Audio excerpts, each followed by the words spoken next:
Par un beau dimanche après-midi de printemps, quittons l'effervescence de la vieille rue de Tamshui, ville portuaire du nord de Taipei, et empruntons les ruelles étroites du marché qui mènent au temple Shin-Shui.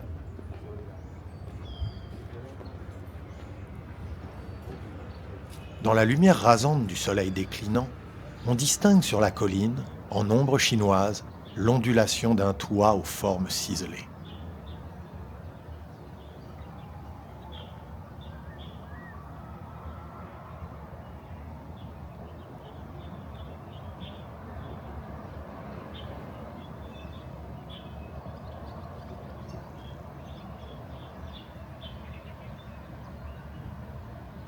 Fondé en 1787 par des migrants originaires du Fujian, il présente l'architecture traditionnelle de la fin du XVIIIe siècle de la dynastie Qing.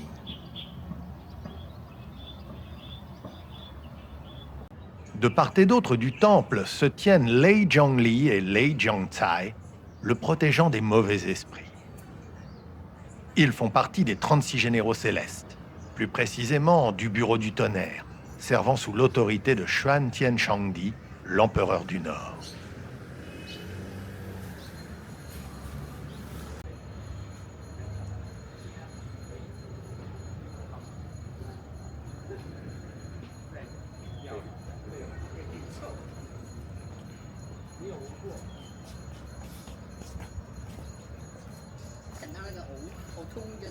Le général Li porte le chapeau d'Amao, coiffe des fonctionnaires de la dynastie Ming, tandis que le général Tsai incarne la puissance militaire.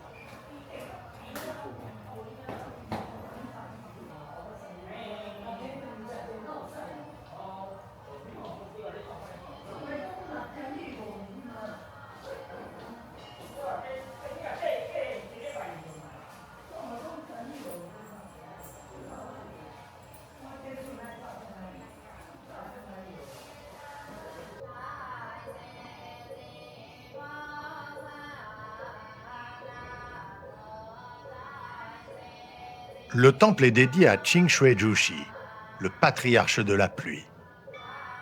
Un moine bouddhiste du XIe siècle, vénéré sous la dynastie des Song du Nord, divinisé après sa mort. La couleur noire de son visage souligne ses attributs protecteurs.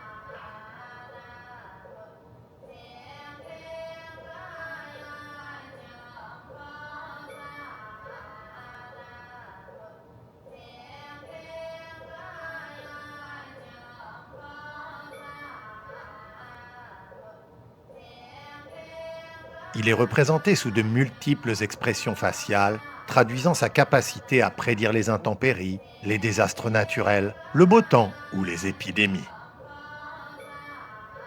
L'assemblée des Tai Sui, quant à elle, est réunie dans un magnifique hémicycle en bois sculpté, entouré de murs bleu ciel, évoquant leur nature céleste.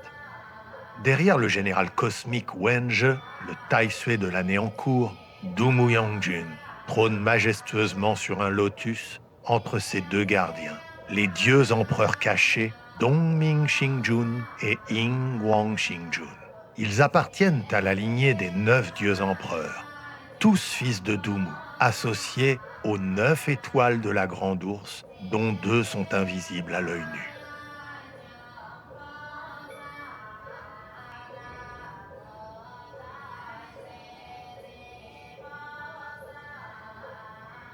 Viennent ensuite le général Xie et le général Fan, les 2 gardiens du monde souterrain. Ils récompensent la vertu et savent faire preuve de miséricorde, mais punissent le vice en appliquant scrupuleusement la loi divine. Ils précèdent Cheng Huangye, le dieu de la cité, juge du monde souterrain, qui calcule la somme exacte des bonnes et mauvaises actions des défunts. Derrière lui, Guangze Zhenwang, jeune dieu guerrier, chasseur de démons, dont le regard intense et perçant inspire la crainte aux esprits maléfiques et impose le respect.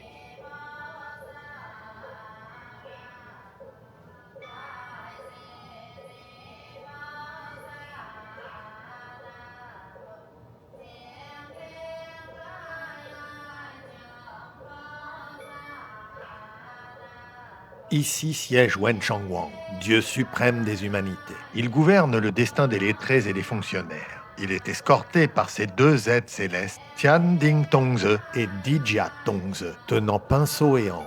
Devant lui se tient Kuei Xing, associé à la carpe franchissant la porte du dragon, symbolisant l'ascension par le mérite. Il tient un pinceau, un rouleau et une pierre à encre, représentant l'érudition et l'inspiration poétique. Sa posture désarticulée symbolise la persévérance dans l'épreuve.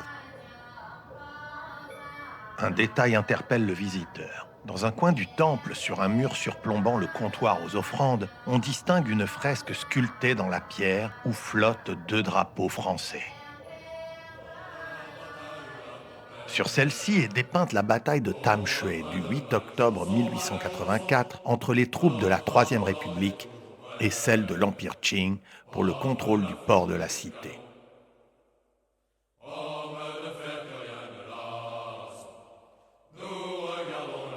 À la suite de la capture du port de Geelong par les troupes françaises une semaine auparavant, le corps expéditionnaire français bombarde le fort de Tamshui à la canonnière et tente un débarquement. Mais l'affaire est mal préparée et les forces impériales, en surnombre, mettent les marsouins en déroute. 17 d'entre eux sont tués et 49 blessés. 3 hommes sont capturés, décapités, et les têtes de nos marins furent portées triomphalement dans les rues de Tamshui par une foule en délire, pour reprendre les mots mêmes du capitaine Garneau, témoin des événements et auteur de l'expédition française de Formose.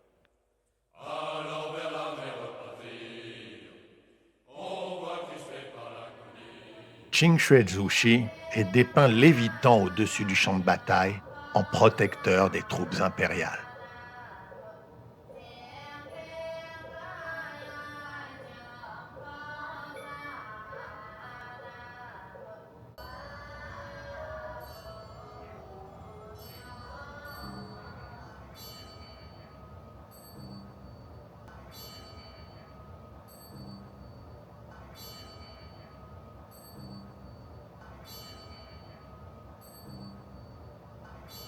Mais le jour s'éteint et il est temps de partir.